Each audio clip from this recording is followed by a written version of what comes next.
ఇక్కడుండే నాయకులందరికీ మీ అందరికీ ఒకటే చెప్తున్నాను, 20 ఏళ్లుగా అపోజిషన్ లో ఉన్నాం. తెలంగాణలో కూడా తెలుగుదేశం పార్టీ ఉండాలనా లేదా అని మిమ్మల్ని అడుగుతున్నా.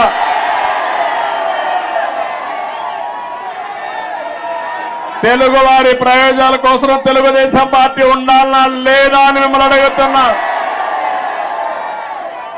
తెలంగాణ గడ్డ పైన పుట్టిన పార్టీ ఉండాలనా లేదా అని అడుగుతున్నా. తప్పకుండా ఇక్కడ పార్టీ కోసం పనిచేసిన కార్యకర్తలు ఉన్నారు.